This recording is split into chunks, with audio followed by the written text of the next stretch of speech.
Om Namo Bhagavate Vasudevaya.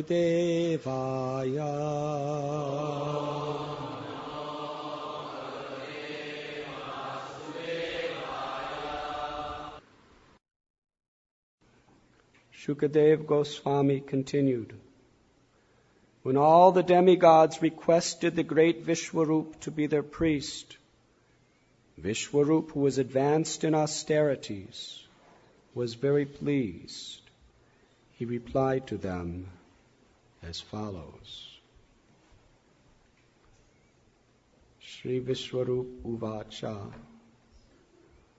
Vigarhitam Dharamashilaya Brahmavaracha Upavyayam Katham Nu Mahavidho Natha Lokeshar Abhiyachitam Pratyakya Yasti Tachtrishya Saeva Swarata Uchyate. Sri Vishwarup said, O demigods, although the acceptance of priesthood is decried as causing the loss of previously acquired Brahminical power, how can someone like me refuse to accept your personal request? You are all exalted commanders of the entire universe. I am your disciple and must take many lessons from you. Therefore, I cannot refuse you. I must agree for my own benefit. Purport by His Divine Grace, A.C. Bhaktivedanta Swami Prabhupada. The profession of a qualified Brahmin are Patan, Patan, Yajan, Yajan, Dan, and Pratigraha. The words Yajan and Yajan mean that a Brahmin becomes the priest of the populace for the sake of their elevation. One who accepts the post of spiritual master neutralizes the sinful reactions of the Yajamana, the one on whose behalf he performs the yajna. Thus, the results of the pious acts previously performed by the priest or spiritual master are diminished. Therefore, priesthood is not accepted by learned Brahmins. Nevertheless, the greatly learned Brahmin Vishwarup became the priest of the demigods because of his profound respect for them. Today we are reading from Srimad Bhagavatam, Canto 6, Chapter 7, entitled Indra Offends Brihaspati. Text number 34 and 35. In this story of Srimad Bhagavatam, the demigods are in a condition of great material distress. Although they have wealth, bodily strength, influence, far, far greater than anyone could possibly attain on this earth, things happen in their lives that was simply beyond their control. Due to a mistake, Indra became proud. And in his pride, he simply did not respect his spiritual master, the great Brahman Brihaspati. And the reaction of that was that the modes of material nature just turned against them. The demons, their enemies,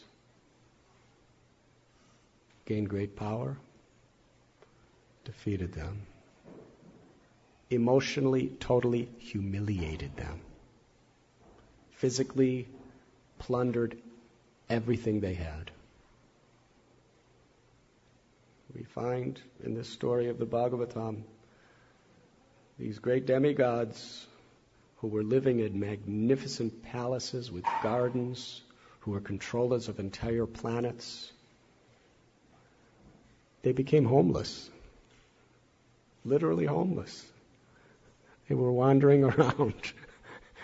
They lost their positions. They lost their property. They lost their respect. Emotionally, physically humiliated. If it could happen to them, what is our position in this world? In the 1970s, Srila Prabhupada would sometimes refer to President Nixon, because he was in office when Prabhupada was preaching here in America. He was the most powerful person in the world as far as political power. He was the President of the United States. He won quite a landslide election, but he made a mistake. He made some aparad to the Democrats. He just made a foolish mistake. Or let us say he allowed others to make mistakes on his behalf. Total humiliation, political ruination, and he was torn out of his office.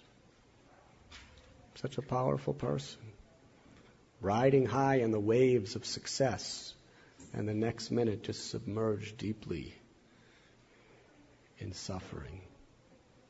This is very much the history of the world. Samashitaye padapalavaplavam mahatpadam punya yashomarari bhavam budir vatsa padam padam padam padam padam yad vipadam natesham. It is a world where there is danger at every step, whoever we are. In London, I know many Indian people. They were multi-millionaires in countries like Uganda. Beautiful estates, political power, incredible influence. Their whole lives. And then there was just a change of government. Beyond their control. Some revolutionaries took over the government and they took everything away from them. They somehow or other escaped with their lives to London as beggars with nothing. They couldn't take anything out of the country. So, Kamala Dala Jala Jivana Talamala. The poet Govinda Das describes the nature of the material world.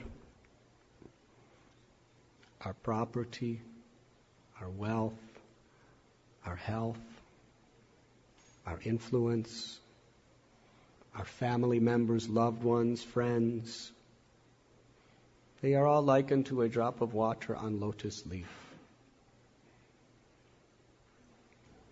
Drop of water does not remain on lotus leaf for very long. At any moment, just slips away into oblivion. So to make our happiness, accumulating such attachments in this world, is, according to Prahlad Maharaj, and according to Gita as well, the cause of suffering. Yehi samsparshaja bhoga dukkha yona evate atyantavanta konteya nateshu ramate buddha. Krishna explains that the pleasures of this world are the sources of all miseries. And Prahlad Maharaj tells a 5-year-old boy, very wise, he said, if you want to be happy in this world, just stop trying to be happy in this world. Because if you want to solve the problems of this world, the solutions to the problems are usually creating bigger problems than the original problem in due course of time. Daiviheshu gunamayi mama maya duratyaya mam evamye prapatyante mayameta tarantite. These modes of material nature are very, very, very difficult to overcome. There's really only one solution, and that is to surrender to Krishna. Krishna can give us shelter. Krishna could lift us up from this ocean of material existence. Mamupete tu konteya dukalayam ashashvatam napnavanti namahatmana samsadim paramam gata. Mamupete punar janma dukalayam ashashvatam. That one who attains the spiritual platform of life transcends the modes of material nature. Otherwise, dukkhalayam ashashvatam. In this world, because everything is temporary, there's miseries everywhere. No matter what arrangements you make. Can you even imagine the type of arrangements that the demigods make for their family life, for their domestic social life, to maintain their properties? Such incredible arrangements, and they're very powerful. The armies of the demigods are billions of times more powerful than the U.S. Army or the Chinese Army. Practically any one demigod could defeat our whole armies. And they have armies of millions with supernatural weapons. But yet they could not defend themselves. Because they made an offense to a great soul, it was their karmic reaction to lose all their powers due to pride. In the Christian scripture it explains, pride cometh before the fall. When you're proud, you think you're better than others. When you think you're better than others, you have the inclination to make offenses to others, to criticize others. And then there's a karmic reaction. Depending on the particular persons that you are offending, there will be a karmic reaction. If you offend even an insect, there's a reaction. If you offend a human being in a wretched condition, there's a reaction. If you offend a Vaishnav, there's a far greater reaction. If you offend spiritual masters, even greater reaction. And that's what the demigods did due to pride. So they ran to Lord Brahma because they had to find some shelter somewhere. And Brahma chastised them very nicely. He said, "You are fools. You lost everything that you're so attached to because you're not properly respecting others. Brihaspati, you disrespected him. This is the natural reaction." And the demigods had no power to regain what they had lost by their own efforts. You need the help of someone who has superior power than yourselves. In one sense, that is the situation of all of us. That we are all originally Krishna conscious. Love for Krishna, which is the greatest treasure, Premadan, the greatest of all treasures, is within our hearts. It's our eternal constitutional nature. The living entity is Satchit Ananda, eternal, full of knowledge and full of bliss. How many of us here today are enjoying being eternal, full of knowledge and full of bliss? Please raise your hand. How many are not enjoying such a state? In a democracy, it is quite a decisive vote. Yes, we are eternal, full of knowledge, full of bliss. Mamaivam so jiva loke jiva bhuta sanatana. We are part of Krishna. The greatest of all wealth is to be happy. Is it not? What is the use if you have so much, but you're miserable?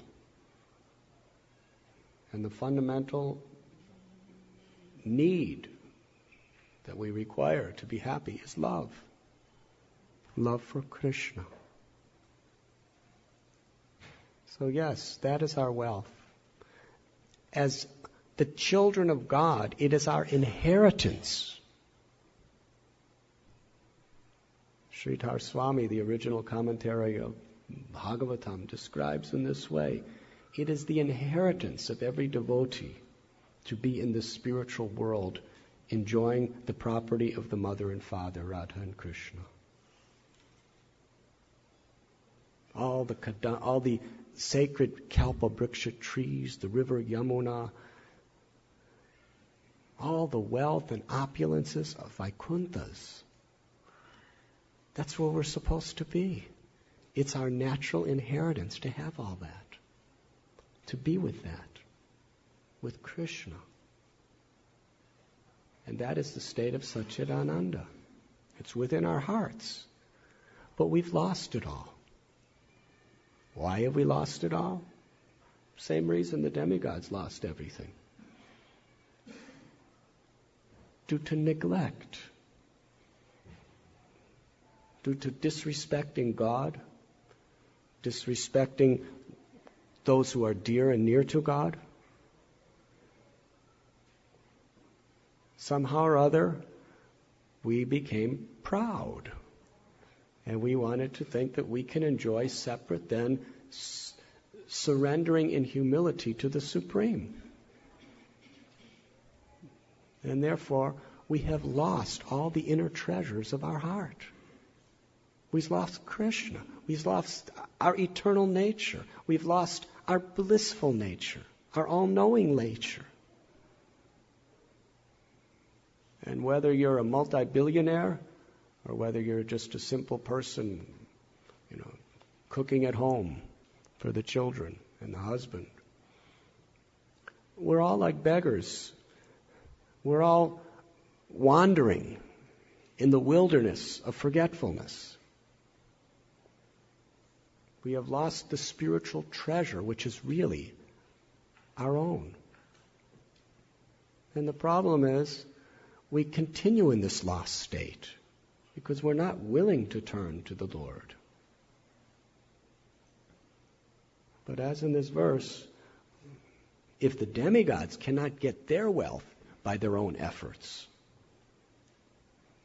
and they're millions and millions of times greater than us, and they're just talking about material wealth,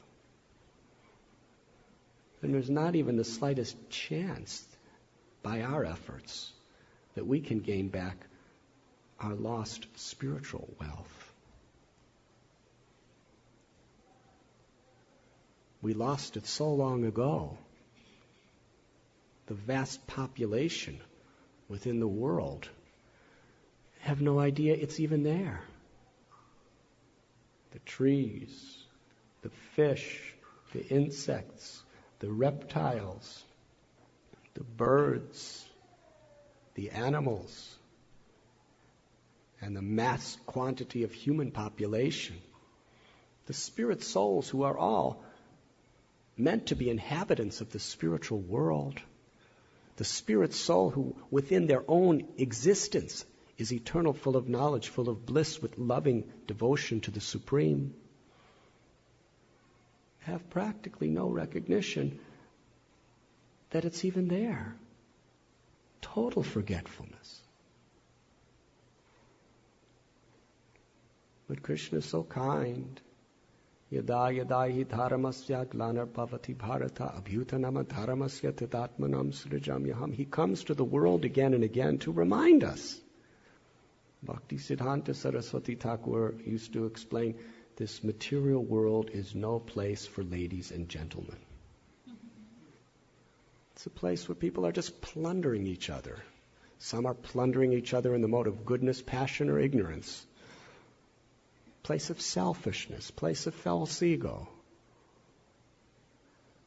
But the Lord comes to this world out of His mercy to remind human society, there is a great treasure. Lord Chaitanya tells this story to Sanatana Goswami, that there was an astrologer called Sarvagya, and he met a very poor man who knew he had an inheritance of a treasure, but he lost it. He was suffering like anything. So Sarvagya told him, actually, your father has given you a very, very great treasure, but you just don't know where to look for it. And he told him, if you dig on one side in the ground, a yaksha ghost will attack you. If you dig on another direction, then drones and bees will come and sting you. And if you dig in another direction, a big black serpent will devour you. Hare Krishna.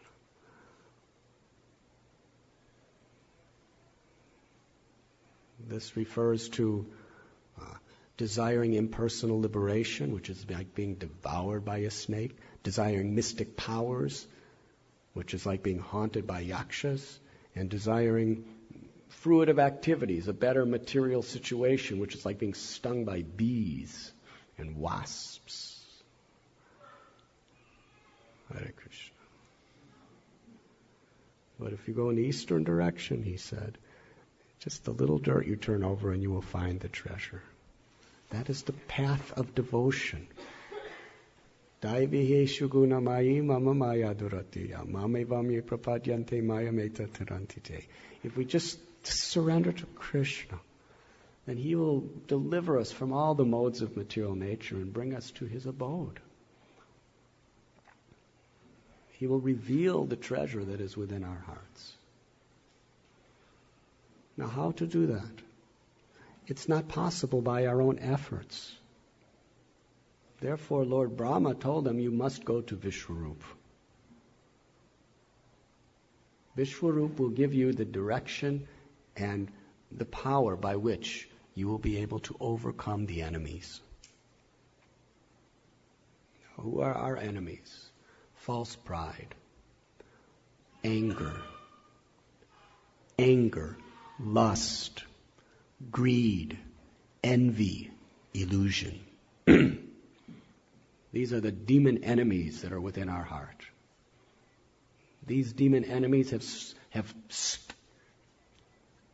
in so many words, stolen away the treasure of our happiness, of our spiritual identity. And like the demigods, whoever we are, we're no competition against these demons. Therefore, tad vijnanartham sagurum eva abhigachet. If we want to understand what is really the means, we must approach spiritual master, who's representing Krishna, who's accessing the mercy of Krishna for us. And by the spiritual master's spiritual direction, teaches us, actually connects us, so that Krishna reveals that treasure within. Chaito darapana marajanam bhava mahadavagni nivapanam. When we take the name of God from the spiritual master, when we learn the process of chanting properly, the holy name, Krishna himself, can slay all of the anarthas, the unwanted demons within us, and restore what we're all looking for: spiritual happiness and spiritual love. So the demigods approached Vishwarup, And Vishwarup is actually very humble and very honest. Lord Brahma warned the demigods that Vishwarup is equal to everyone. He doesn't discriminate so much who he gives mercy to.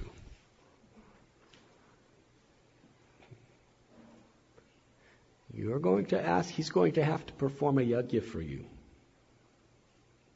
to give you the power to overcome the obstacles in your lives. But he's also very favorable to the demons.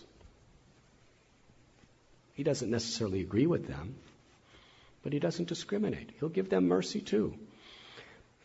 But don't worry about it. Tolerate that. Because ultimately, if you just follow him and get his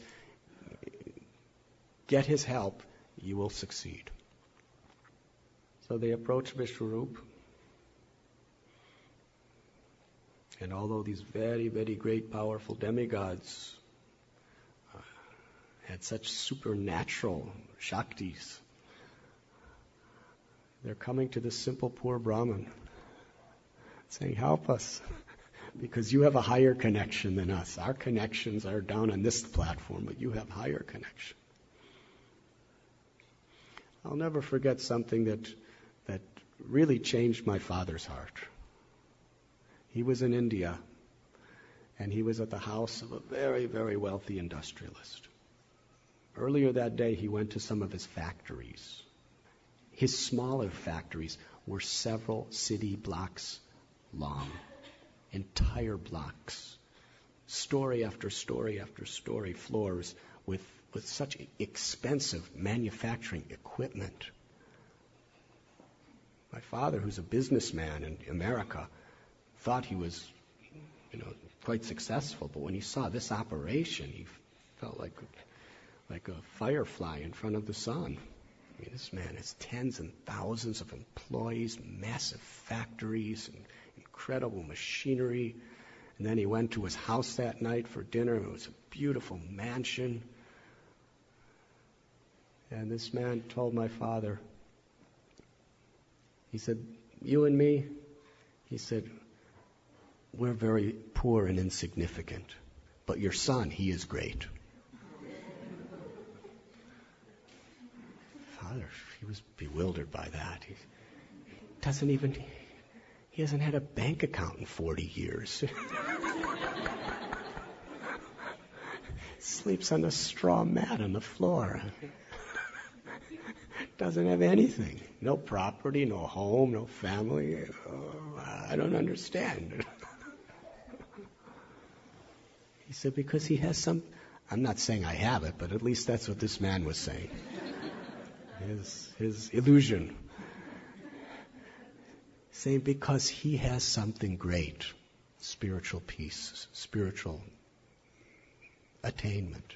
He said, all that we have, he said, it's really not worth much of anything. That is greatness. To have spiritual enlightenment. Now please don't take it wrong. I don't have much of any of that. But he was saying like that. Because I'm representing a sadhu. My father was shocked. From that day on, he was looking at me with different eyes.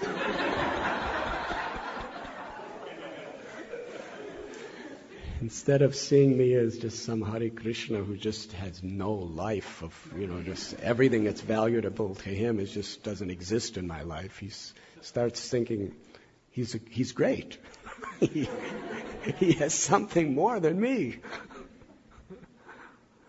Because hearing it from a person like that, he had to believe. So yes, these great demigods are approaching a poor little Brahman, Vishwarup.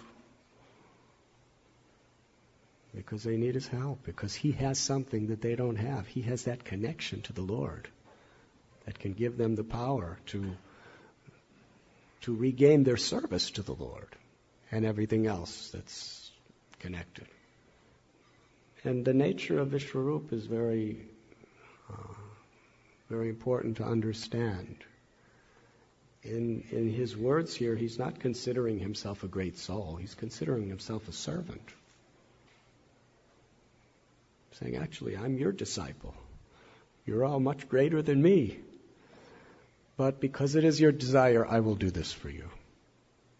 Even though in extending myself to help you, I'm going to lose so much of my powers. Prabhupada explains here, spiritual masters, when they perform the yajna of actually delivering Krishna consciousness to a person, that person's karma is to an extent neutralized, and the neutralization means the spiritual master has to take some of that. And therefore there's a great loss. Unless the spiritual master is just so absolutely transparent. So Vishwarup is actually willing to take on a great sacrifice for the benefit of these demigods. He's going to lose substantial amount of his Brahminical powers just to help them. And we see this is a common thing. In the Christian religion, Jesus, who was the spiritual master, look at what he went through.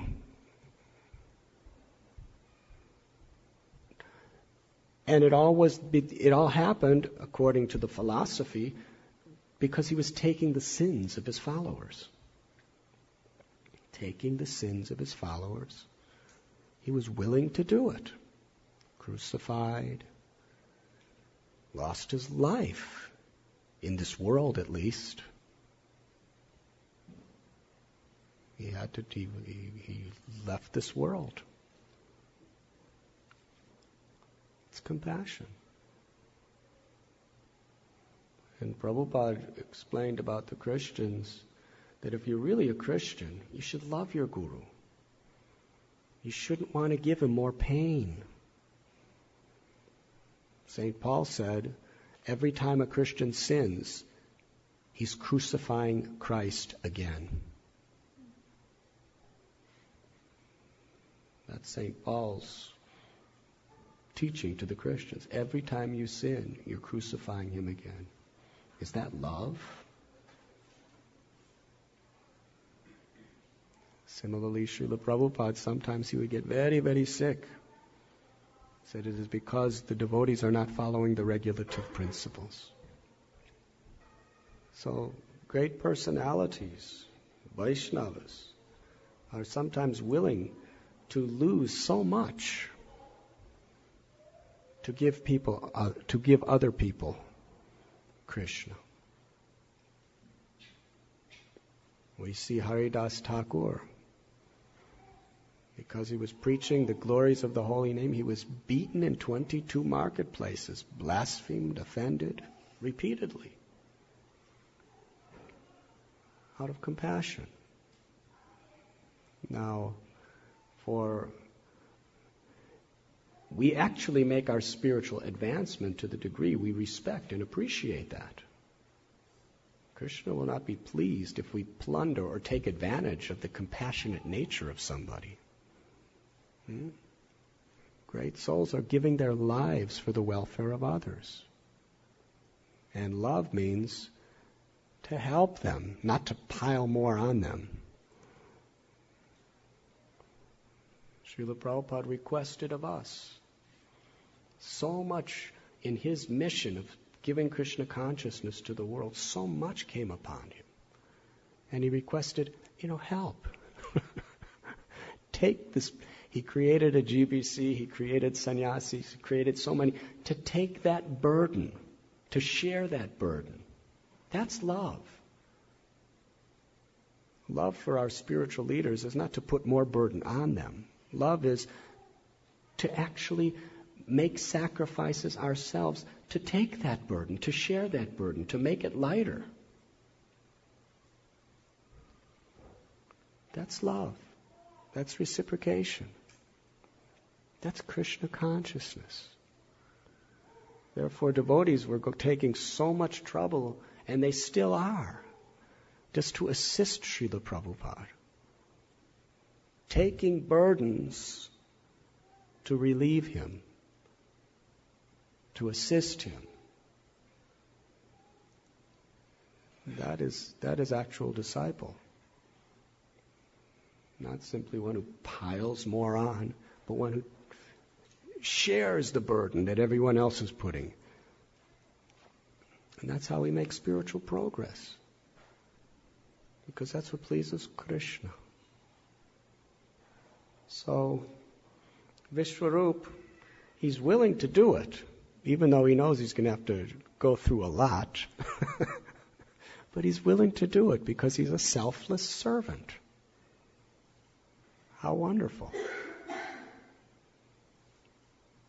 But we find in this chapter, the demigods just didn't get it, at least not in this particular episode in history.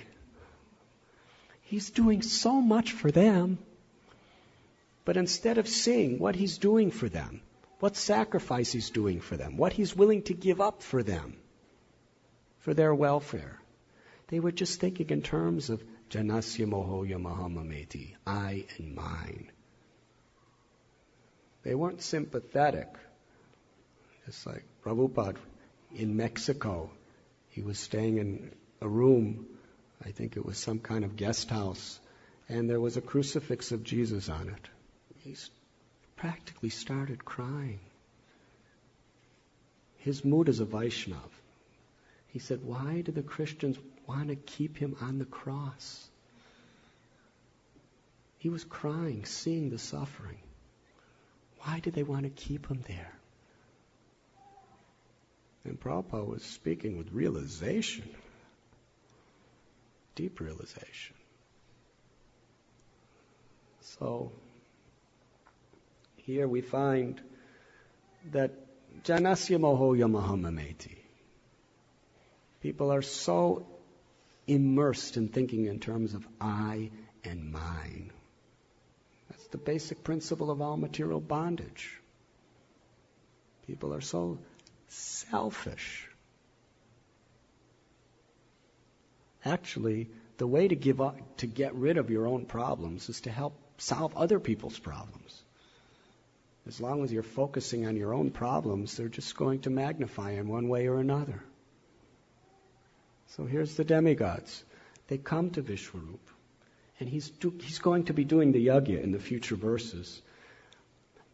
But he gives some oblation to the demons as well. The demigods are going to win if he does it. But he's just showing some favor to the others also, because that's his heart. He can't not. They ask him to do something, he can't say no. And the demigods, instead of thinking that Vishwarup, we've come to him on the order of Brahma. Brahma knows what he's talking about. He's our father. He's the original guru of this universe. He knows. We're coming to our Father. He tells us to go to Vishwarup. Vishwarup's explaining to us that he's going to have to lose so much of his power and his peace of mind and his everything to do this yajna for us. And he's willing to perform this compassionate sacrifice for us. And we're just, instead of thinking in a grateful way toward him, we're still thinking about our own selves. So he does an oblation for the demons, and they couldn't understand why. So what do? They attack him and cut his head off. That's pretty serious. That's pretty selfish. But it's also very symbolic. Sometimes great souls do things that we may not exactly understand. But they've given their lives in sacrifice to help us. Do we cut off their heads? Do we condemn them? Is that love? Is that appreciation? Will Krishna be happy? Not at all. So this is to the extent that this egoistic selfishness can even affect the hearts of devotees, because the demigods are all devotees. They all believe that Krishna is the Supreme Personality of Godhead. And they're actually rendering service to him. Whatever their activities are in the universal creation is service to God. Authorized. Dharmasya hyapavargyasya naratutaya upakalpati naratasya dharmakantasya kamalabhaya hismrita. The Bhagavatam warns that when you get some service to Krishna, we shouldn't be attached to the results of the service for ourselves. Sometimes we may get fame and respect. Sometimes we may get money. Sometimes we may get all sorts of other benefits from our service. We shouldn't be attached to those things. We should be attached to the service, whether they come or not. But the demigods were attached to the fringe benefits of their service. Yes, if you want to do this service for me, you get to live in this palace, you get to live in this planet, you get this power, you get this influence, you have all these followers, and people will chant your holy names. It's like if you read the original Vedas, so many prayers to the demigods that people have been chanting since time immemorial. Haribo, and the demigods are listening. Very nice, very nice. You shouldn't be attached to those things. They should be attached to their service to Krishna, to help others. But the demigods in this particular story are depicting people who are very selfish. Even someone is willing to take such risk and make such sacrifice to help them. They're still thinking, they're suspicious. He does one thing that they don't like the way he does it, and they reject. They attack. They kill. Is Krishna pleased with them? Their karma is going to multiply immensely through this process. Bhakti Vinod Thakur prays that the essence of all religion is to show compassion to other living beings by promoting the glories of Krishna's holy names. Lord Chaitanya has told all people from India and indirectly everyone in the world, Bharata bhumite hoila manusya janmajar janma sarataka kara para upakar. There are many types of welfare work. But the greatest, the supreme, the parakara upakar, the greatest of all welfare work is to enlighten a person's consciousness. To free the burden of material karma from people by giving them transcendental knowledge.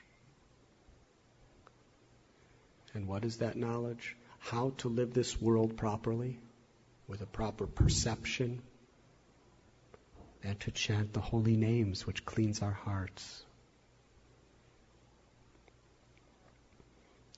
When Lord Chaitanya was in Kurma Kshetra,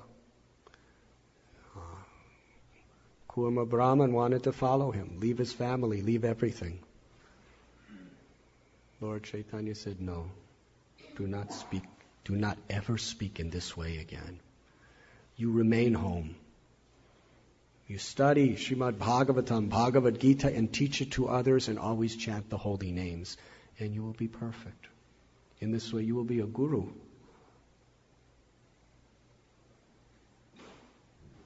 That is the greatest welfare. So to share in this mission of compassion, to give of ourselves to help others, not to overburden others with our own problems. We can overcome our problems by selfless service, by chanting God's names, and by teaching people what is Bhagavad Gita. Srila Prabhupada put so much of his life and energy to transmit the glories of the holy name to the world and to write these wonderful books. It's Lord Chaitanya's message. The supreme welfare is repeat the words of these books, live by the words of these books, and give these books to others. Give this knowledge to others, and chant the holy names. So yes, in the back table, Bhagavad Gita is there. Please, everyone, Take these Bhagavad Gitas, as many as possible, home and do great welfare by giving them to your relatives, your friends, and reading them and repeating the message, and live by that message. Help to remove the burden of the world. Bhagavad Gita, Arjuna was in the same type of situation. He was thinking very selfishly at the beginning, but Krishna told him, what is selfless service? That is where we will find the unlimited treasure of love that is within our hearts. Thank you very much. Srila Prabhupada ki jai.